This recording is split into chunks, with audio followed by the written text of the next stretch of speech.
The Match Ball.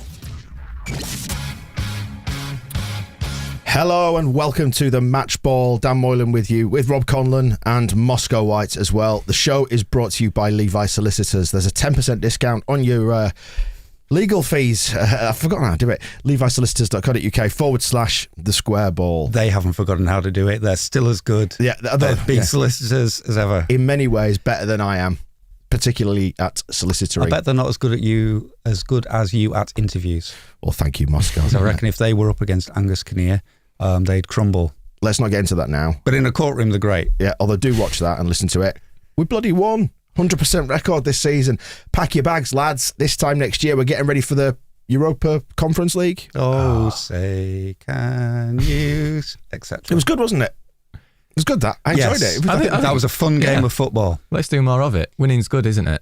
That's what we're here for. 9 more victories and we're safe. Then we're going to call it a day like Southampton and just stop trying. We are live streaming on YouTube for our TSB Plus members. Do send us your feedback, by the way, and we've kind of amped it up, haven't we? We've enhanced it. You can leave us voice notes only via the link. Is it underneath this? No, because you messed up the page. But it will be. Maybe not. Well, not while they're watching it now. But on the menu, where it always was, you go to Talk to Us, TSB Plus. In there is the same old form, but now you can rate the players and the manager out of 10. And also there is an option to leave us a voice memo. That's very exciting. And I will have your voice on the podcast next week. Not mine, though, because I'm very, very croaky. We're hearing enough from us, don't we? So it'll be nice to hear from other people who have better views. What do you think of Penis Ball, then? It's exciting, isn't it? I thought it was very exciting today. I enjoyed it. It's a little bit harem-scarum at times, but it's kind of that risk versus reward thing, isn't it? We're accustomed to flying by the seat of our pants, aren't we, boys, when it comes to football? Because we've spent ages watching Bielsa's football. That's all part of the fun. I like having a really glaring vulnerability in the team. Sort of panic overthrow. Only one. Yeah. But no, the rest of it was good. The first half, I don't know, it was strange. The first half I felt like this is going well. But then they had admittedly scored immediately, which was annoying. But then the rest of the first half, I thought, yeah, we're good. We're in control here. And then I didn't really like the 20 minutes after half time where we couldn't get the ball off them. But then again, after that, Matthias Klick came on. He's the man. Changed it and we won. It was begging for a change at that point, wasn't it? You could see they'd kind of figured out what to do to push us back. And I think that they basically started pushing their wide men further up, hadn't they, which sort of penned us in. And there were a number of times when I was just praying for us not to get caught with the big, because we're trying that big switch, weren't they, quite a lot in the first half. But we held it together, didn't we? And I think actually the changes came at the right time. So massive credit to Marsh for doing that. The right players came on in the right positions at the right time. And I think if you saw what they were playing like in that first 20 minutes of the second half, compared to what they were trying to do attacking wise after that, you could see it had taken the wind out of their sails. You know, they were getting in behind us on the left all the time and playing those little balls in behind the fullback, and they just stopped doing that. They just started slowing down. It looked like they were demoralised, and that's good. I think Klick was the guy as well. For once we'd taken the lead, he could start sort of taking the piss back in the way that they were time wasting massively from the 5th minute when they scored. Klick came on and there was just a lot of is it the ball you want to take that throw in? You're gonna have to come get it off my hands, and that annoyed them, which was nice. He had it in the air at one point, didn't he? Yeah, like he was holding it above all the kids and then just flicking it backwards. So it's good that we still got. We can't let him go. We need that. I think today proves we need that kind of maturity at times and some of the experience at times, because that's kind of. I really liked Mark Rocker in particular in the first half, and Tyler Adams as well. Seemed to be when we were pressing, Rocker was like the first to every loose ball, and we would sort of.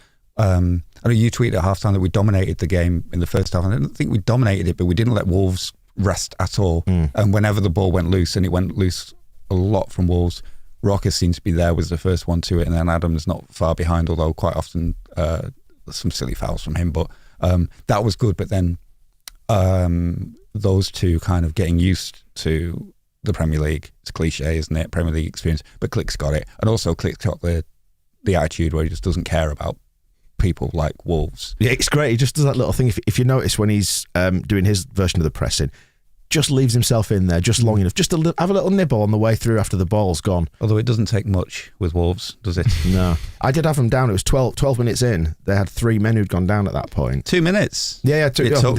And it was the captain, wasn't it? Which sets the tone, doesn't it? You want to see what kind of leadership you're going to get for the rest of the season. Is your captain just lying down on the floor for no reason? I think the pressing was really, really good. At times when we executed it well, it was really, really good. You could see what they were trying to achieve. Yeah, I thought the first half in particular, maybe that first half hour or so, Aronson just massively looked like a huge pest, and you think, yeah, he can look really good for us this year. It was sort of all over their defence, winning the ball high, and then likewise when it was any Leeds player getting into just a nice bit of space and a clever piece of movement, it always seems to be him.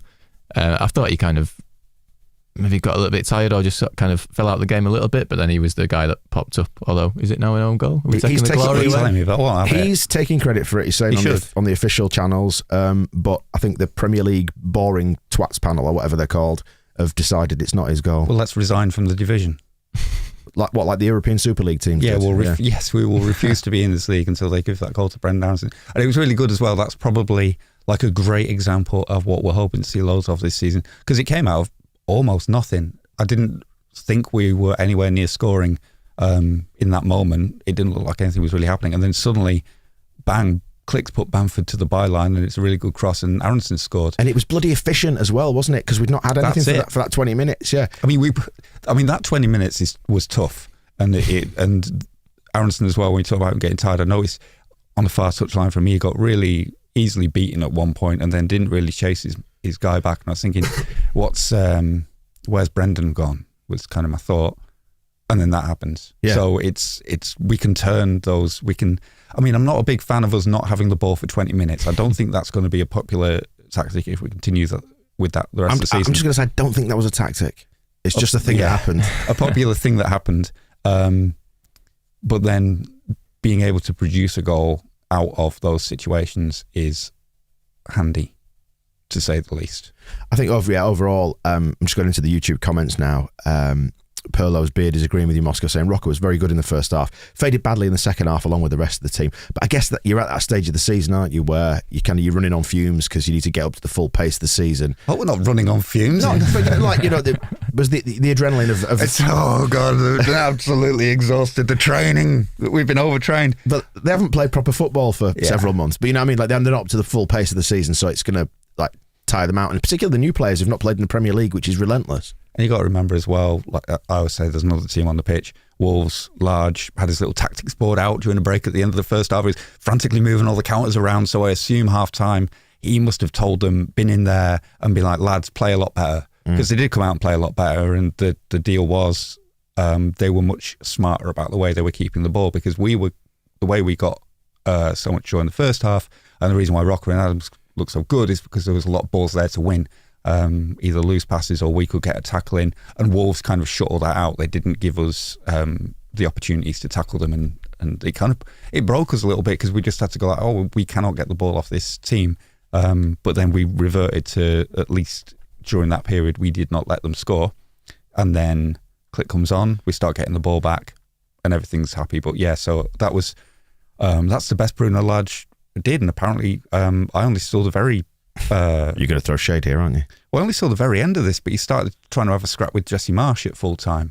It sounds like Marsh loves that shit, though, doesn't he? Well, he does. He absolutely loves it. And I wouldn't be surprised if he's made it. The tweet is that I've seen is Marsh goes over to shake his hand, and then apparently Large starts having a massive strop and goes down, but marches off to the tunnel, and Jesse's like going after him to try and. I don't know if he's running after him like, come on, please be my friend. But something's gone off, and I think. But I would like to think Jesse's maybe wound him up, but also Large is very able to wind himself up. Like he had, whenever Wolves did start putting the ball out of play, that last 20 minutes, he was having a massive tantrum, basically. Great he did fun. not like coaching his own team. I love it when we upset people. Well, it was his players who were upsetting him. That's the thing. And I think he was taking out how shit his team are on our beautiful manager. Just realised it's just been pointed out, by the way, a number of people are saying that Michael's not here, because obviously Rob's here today, subbing for Michael. Who? Michael. Never heard of him. Little Judas, who's gone on holiday during the start of the season. Can't think of anybody who'd missed do that. The best game in ages, hasn't he? So we can't have him back, can we? Because we've got a 100% record without him. Can't have him bringing us down today. Jane is just saying that strop is a good word. We should have it in the US. They don't have it. It's not an American word.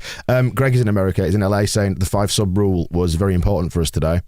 I think it was. I think, like I said, about the subs and the legs that it gave us with players who were up to speed with the division. It's nice to have actual midfielders to bring on, isn't it? Yeah. Who knew? That's a good plan. That is a good tactic. Yeah, so I thought Click it needed something changing in that second half. I'm not really sure why they suddenly just had all the ball and we couldn't get it off them. But then Rodrigo got brought off for Click, and Rodrigo did have a big tantrum as he walked off. I think he did a big punch to the back of the bench, which I don't know. A lot of the second half, that start of the second half, I was like, I don't really know who's playing for us because we just couldn't get the ball. But then as soon as Click came on, like his first touch was just to keep the ball and pass to a Leeds player. I was going to say we did stay compact, even though it wasn't working at that point. It got to like an hour, 65 minutes, and you thought something needs to change here just to freshen it up, give us maybe some new legs here in midfield. Because I think maybe they were puffing a little bit at that point, and like particularly the midfield. It was interesting that he took Rocker off and put Sam Greenwood on, because previously you might have thought, God, that really weakens us. But no, I thought he came on and he did a really good job, just buzzed around there. And the same with Click as well, yeah. Yeah, it's funny in the cast of midfielders we had to bring on is we took off a defensive midfielder and brought on a player who we thought until the end of last season was a striker to make us more solid in the middle. It's very strange. Everything's new, isn't it? The weird season we're having already. Yeah, and Richard is just saying in the comments, I thought Rodrigo was unfortunate to get hooked, but it was a good call. No, I think it was. I'll tell you why Rodrigo had to go off is because his pre-match, some of the players have their own personal pre-match graphics. Yeah. His described us as Leeds UFC. Really? Yeah, so I'm surprised he was even picked today. You'd leave him out. You'd sell him. Never mind the beautiful goal that he scored and the fantastic feet and blasting it under the goalkeeper and his wild celebrations. He absolutely loved scoring that, and I loved him scoring it. But it's hard to forgive him when he's done Leeds UFC. Moscow, let me just prepare the bell, because did you have a little telly today? Yes, there was a little telly. That's the little telly bell. Oh, this will be the penalty, won't it? Yeah. Should we have had one? You can't punch people. Did he punch him?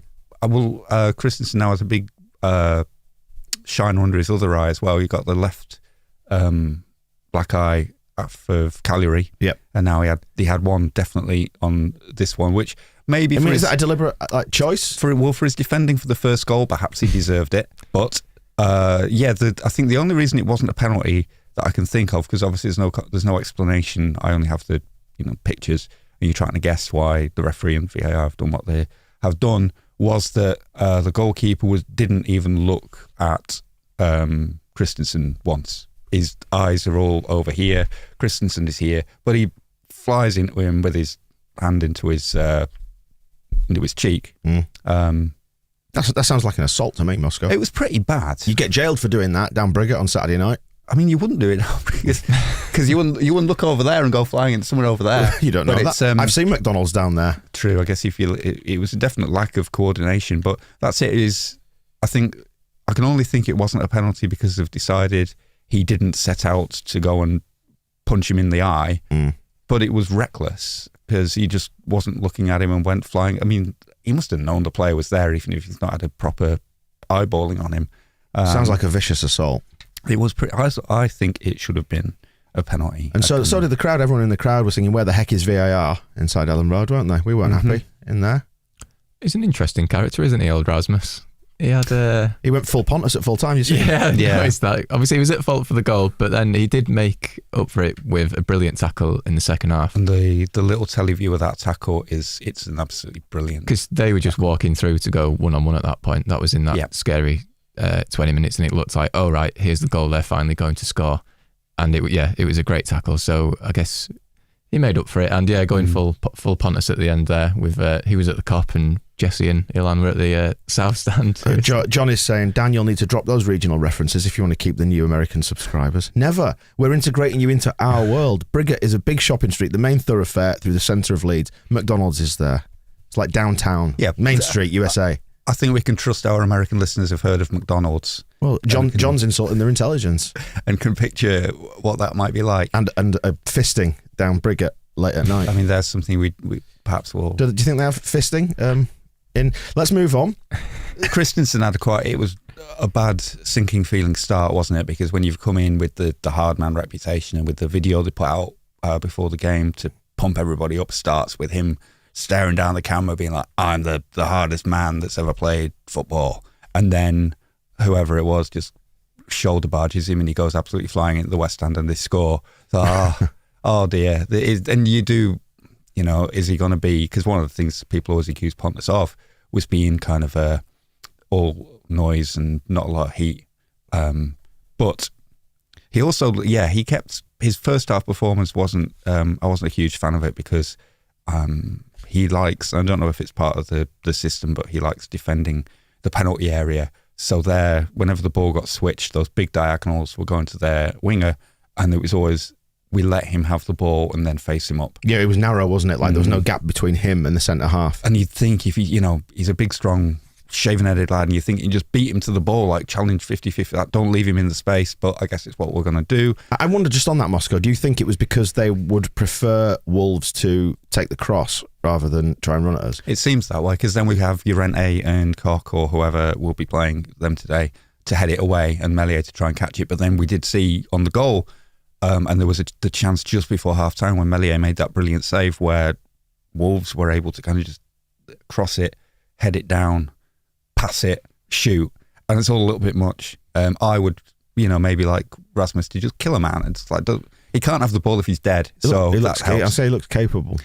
And he showed that in the second half with that tackle, because that was, although the player survived, I think their dignity did not, and it was a absolutely brilliant tackle. So we won't hold that first goal against him too much because we won in the end. So it all evens out by the full-time whistle. And also it meant that I could do my thing of putting a bet on us after we concede to win. So I profited from it. Obviously nobody should gamble, they should do drugs. but only paracetamol and ibuprofen. Yeah, and only if they're in pain, and if it's under, you can buy, in America you can buy like tubs of like 200 ibuprofen. Can you? Yeah, you can. Yeah, we'll have to find out from our American visitors in the comments. But they need to be careful because that's not healthy, and none of this is healthy. But I was quite pleased with that old comeback, because it didn't work much last season betting on us when we went behind. But today they came back to win, and Rodrigo, the first goal as well was really good. That was another great example of what we're looking for this season. It was, who won the ball? It was Brendan tackled them in their own penalty area. Jackie's onto the ball, and then Rodrigo makes a great bit of space to shoot. Happy days. And what did you think of the rest of the new boys then? In terms of like Aronson and Adams, I thought Adams was really, really good. He was so busy all the time. What a pain in the arse for the opposition to play against. He got caught and turned a couple of times, but that'll come, I think, won't it, with more Premier League experience, just learning, how to position your body and all the rest of it. Yeah, again, that first half, he seems to just be winning every second ball. He just seems to attract it, or always be in this space where the ball ends up and he can just nudge it to a Leeds player, which I think that was where our pressing was really good. And you can see how kind of frantic makes it sound less controlled than I mean, but it is just a bit frantic, and it was almost wearing Wolves down, where I think it was the first one where, like you say, they were kind of trying to keep the ball at the back, and eventually it was just, you're going to have it because you've got players all over us. So just, you take control. And Aronson was a bit similar in that regard, wasn't it? Like just buzzing around, being everywhere. He's just got that, he's got a touch of the sauce, the magic, that he's got something about him as Aronson. I just really like it. There's just something I think he's got a magnetism. Yeah, I liked him. Him and Jack Harrison kind of dovetail nicely on either side of that, because again, it is that just the energy of, even when things don't quite come off for him, they're just pests, and as defenders you must just think, can you please just bugger off and leave us alone, because Harrison did some really nice things. There was a beautiful cross from him in the second half right onto Bamford's head, which it was a good save. Yeah, bit close to keeper if you're going to be picky, but better than I could do. That would have been a beautiful moment if that had gone in. Bamford? Yeah, for that third, to make it just quite nice. And Bamford, I thought, had a bit of he needed tough time with his touch. So if that had just nestled in, it'd have been a lovely way to end the afternoon. He looked like a footballer who hasn't played for a year. But then I remembered, I'd completely forgotten about the days when Bamford's first touch used to infuriate me.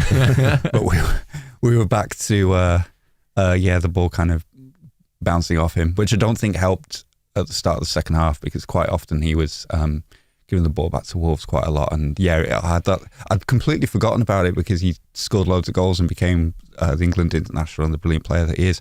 But I was like, it threw me back to the Championship, and I was like, he can't fucking trap a ball, can he? Like, shit. But yeah, we all have things in our lives to work on, and that could be one for him. There was not only that cross though, but there was Jackie did the one in the end of the first half when it was a low cross right across their goalkeeper, Rodrigo front post, Bamford back post. Neither gets the touch, but 2 players in the 6-yard box is really, really good. And we did it again in the second half. And I can't remember if it was Harrison crossed. I think it came from the other side. It was Aronson that crossed that, but it was almost the same thing, wasn't it? Where it was just belted across goal and people just missed it. And then Pascal went and kept it in for a corner, which was really good.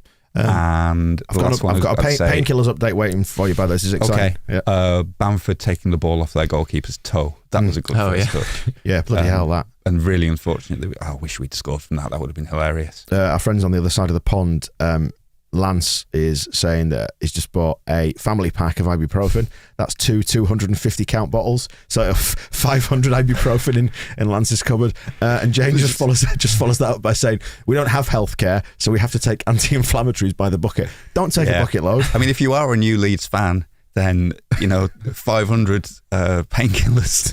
That'll last you the course of the season, hopefully. It'll get you through to the World Cup. Something but go careful, friends. Oh dear me! I've just seen the video of Marsh and Large. I don't know what's going on, but Marsh is like pointing in his face and he's pointing back. So that's good. You see, this is the thing. It's like now we've got the pressure of the summer all finished. You can kind of embrace Jesse's quirks and his personality, can't you? Because this trying to rub people up the wrong way stuff, when you've won, it's great. So just keep winning and do it as much as you like, because we like the needle, don't we? That was probably the best thing he did when he came in last season, was just wind up opposition managers. There was sort of the scrapping at Wolves, which was very good, with Liam Cooper just popping his head up to go fuck off, which was really nice. And then it was Dean Smith, wasn't it, who he didn't shake his hand and ruined his daughter's birthday, which he deserves to have a 5-year contract just for that reason, I think. So yeah, more of that, Jesse, because it will. You can tell. I can think people really hate him, like opposition fans. Colin or Colin, if you're in America, depending on how you pronounce it. I was going to say there's a stars and stripes there in the profile pic in the YouTube comments. So I don't want to get it wrong. Asking about Strauch, what do you think of him at left back? Moments when he got caught, I think, and his physique is that of a centre half, I thought, and there were moments where his physique is that of a 17th century cavalier. That's true. Yeah. Correct. But I thought he did pretty well, all things considered. He's clearly not a natural fullback. He doesn't have the natural tendency to pile in and do the overlaps and the underlaps and all that, does he? But I thought he did okay. Yeah, I think I've said it before, but I think defensively we can have the best left back in the world, and we will still get caught out in those spaces. That's just how we're going to play. But I do think a left back who is used to playing left back going forward would really help balance the team. But Strauch, he's a talented footballer, isn't he? He just does a good job. I know he might not be perfect, but I think he does well there. He started the move to the winning goal as well. Was it a free kick? I can't remember, but I noticed on the replay began with the ball at his feet and he passed it to another Leeds player. Who was? The lad, the fella. Oh, it was the lad. I started doing my notes in felt tip pen and it hasn't helped. All it means is that my fingers are covered in blue felt tip. Where's the winning goal? I wrote it down. What minute did we score? Right, here we go. Pascal Struijk 2, Tyler Adams. He gave it to Match's Click. Then it's a really good ball to Bamford on the byline and he crossed it for Brendan Aronson, despite what the haters will say about it being an OG. Brendan Aronson scored the goal. So I don't know if it was a free kick that Struijk started that from, but it looked like he quickly had the ball and played it through. And he did the job and got forward quite a lot. I don't think we'd be trusting his crossing. There was a good moment, not a good moment, but it made me laugh when he tried to pass the ball 5 yards to Jackie. And it was an awful ball. He did his best to get it under control, and it turned around. I was like, "Come on, maybe." I think there was an element of like, just go back. Don't try and come up by the halfway line and help me. What do you think? Right. I have to ask, just to rewind back to the start of the game, when we were 5 minutes in and 1-0 down. What did you think? What was your thought? I'm like, oh God, here we go again. I was so looking forward to this, and it's happening again. It was really painful, that first goal as well, because you could see it coming from a mile off once Christensen had sort of missed the ball. And then you could see the player free at the back post, and then you could see the other player who eventually scored running in for the knockdown. The finish was a bit of a fluke, wasn't it? Just because he hit it into the ground. Hit it into the ground. It was a bit of an awkward one. But they're a weird one, Wolves, because they're probably, given what twats they are, basically, they're an awful team to go 1-0 down to, because immediately then they're just wasting time.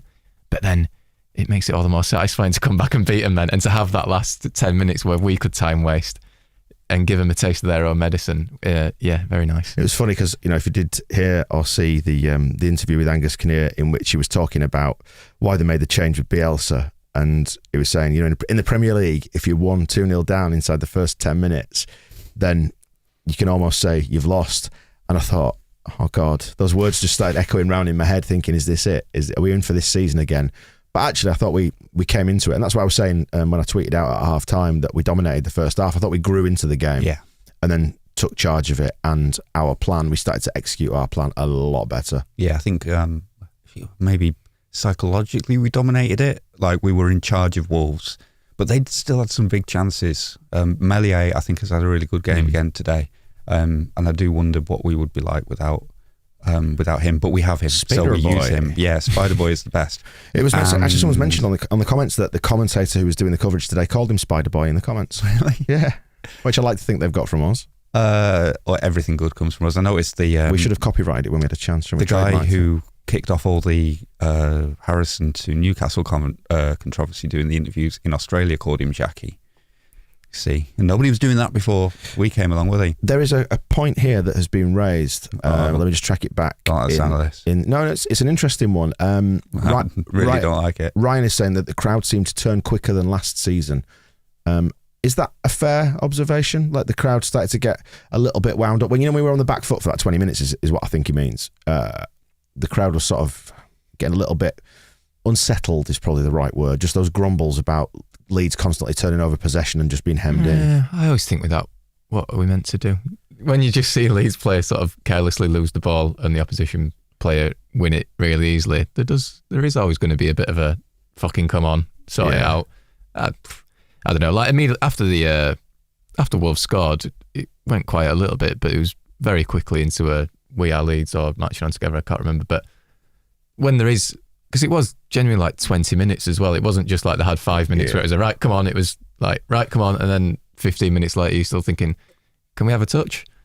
So, I don't know. The atmosphere was good. The crowd never properly turned, did it? There was just that grumble of, come on, get a grip on this. And we did. I think we went and scored, which was great, and we won. Yeah, it was important to score when we did, because the crowd could have, like a malaise could have settled, but I don't think it really did. Yeah, I think 20 absolute minutes without the ball was we were quite well behaved from. Especially because we've been accustomed, whether people agree with it or not, we're accustomed to possession football, aren't we, over the last few years? So we just need to get used to the new style. And I'm sure the new style doesn't factor in 20 minutes without the ball completely, but it's first game of the season. They're learning the system, aren't they? Yeah, lots of things were different. It's like why I'm still getting used to this idea of the fullback not being tight to the winger. It's different. But we'll get used to it. Oh, bless. As long as we keep winning, that'll help as well. Talking about America again, how wholesome is this? This is proper white picket fences stuff. Aronson on the win. I can't stop smiling because this is such a wonderful place. God bless that boy. And I was worried God bless about the United States of America. Because when he turned up with leaving behind his beautiful Instagram lifestyle in Salzburg that he's been living for years. It's a Hollister advert. It's an Abercrombie and Fitch advert, isn't it? It's a chocolate box. It's the Sound of Music. It looked like every day of his life was just beautiful, and trading that all in for a training ground opposite a prison seemed.